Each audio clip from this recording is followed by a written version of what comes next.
Hi everyone, Ben here, K0BJJ. Obviously today we are not working on a POTA activation. You are in my radio antenna shop, candle making shop, leather working shop, and my wife's sewing area. This is our multi-area, so it's really messy because I think I've had like 5 projects going on. And we got Avis, the storm-chasing puppy, joining us. Say hi, Avis. Oh yeah, good boy. But today we are not talking about storm spotting. Today we are not talking about activating a park, but how to get started in doing something like that. This thing I do called POTA, P-O-T-A. Parks on the Air. You've seen the videos, and I know some of you who watch for storm spotting probably have no clue what's going on. So, a lot of you know that I am a ham radio operator. One of the activities I like doing is called Parks on the Air, where we set up remotely and make contacts to activate a park. It takes 10 contacts to activate a park. The tools I use for that are my Wolf River Coils TIA mini antenna, and this is a 102-inch whip, which I'm not going to be able to extend fully down here, and a capacitor coil, which allows me to tune between the different bands. Right now I am set up for 20 meters, was the last thing I was tuned to, and I do have a way to mount this mobilely onto the car. So that will be how we do our winter POTA. I also use my Yeasu FT891 radio. I have this connected with alligator clips so I can connect it to my deep cycle battery back here behind me. I don't currently have anything better for battery power. I am looking at getting something lighter because that is heavier than heck, and I would like to contain my setup into a backpack eventually. So a 35-pound battery is not going to cut it for a backpack carry setup unless I'm going to be using a really big backpack and I'm only carrying this stuff. I also use one of my most important pieces of equipment is my logging laptop. I have on here,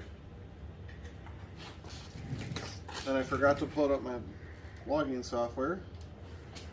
I use N3 FJS, I believe is my logging software as it's loading. N3FJP's logging software, and this allows me to log on the go. I don't necessarily need an internet connection, but I create a log for every time I activate a different park. Then I have a master log. I will be using this when I start hunting down in my basement in the near-ish future. And then of course, I have the POTA website, the Parks on the Air website with the POTA spots currently active. So what I do is when I get out to a park, and if you haven't seen one of the activations, I go to this website, I start hunting people down on here. And I go through this list until I've contacted either everyone on this list or I've contacted as many as I can actually tune in. So you might be sitting here going, Ben, why are you doing this Parks on the Air thing? And the reason behind it is it practices emergency communications and setups. I am involved with the local amateur emergency radio service. I am a Skywarn weather spotter. Obviously you're watching Spotter Jetting for weather spotting, a lot of you. And we just haven't been lucky this year. Kayla, my wife, is yawning. That's how boring this weather spotting season has been. We thought we were going to get on a chase tonight, and the weather in Iowa just didn't pan out. It just got cold. But as you can see with this, I don't need the use of household power. In fact, I can't even hook my radio up to a power outlet. I don't have the capabilities. So I'm running completely off battery. This allows for communications. Let's say a derecho hits the state of Iowa, knocks out all the cell phone towers, and I need to get a communication up long distance. This would allow for something like that.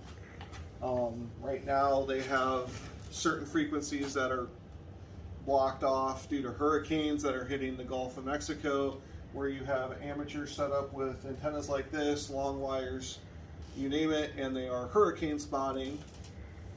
And that's the reason why I get into it. But it's a real easy, fun activity, fun activity to get into as an amateur radio operator, especially when you just got your high frequency privileges. Now, coming soon, I hope, if everything goes according to plan. I'm sorry, my wife is laughing due to the fact where the dog left that. Apparently I had a very big toy. And that's where I say this can't be viewed by children. Hopefully in the very soon future, you guys are going to see the end result of what this wire is going to. This wire is going out into our trees in our backyard, and I hope I don't have to trim it down any. The line is going to feed into a coaxial line that actually already has come into the house. I've got another antenna hooked to it now, but I'm going to switch it out to an HF antenna. And hopefully in this area you will be joining me sometimes this winter as we are on that website and we are hunting parks down, and that's what we are going to be doing for some of our videos, is hunter activities. Parks on the Air is not a competition per se, but you can earn different awards. I am currently a bronze hunter. I got a participation award for hunting a park last weekend, and I didn't even know there was an award for hunting the park last weekend. I am one contact away, one hunting park away from getting another award, and I've contacted 15 of 50 states. I would love to get my 50 states award, so hopefully we can work on that this winter. That's one of my goals, actually, is to contact all 50 states, and then all 99 counties in the state of Iowa. So I've got some big goals. Other than that, if you would like a more in-depth look on Parks on the Air and how to get started, visit their website. Also, K8MRD, actually, at the time we are recording this video, has a video going live about how to get started in Parks on the Air, and I will tag it in the description below. So, thanks for joining me, everyone, and we will see you on the next chase.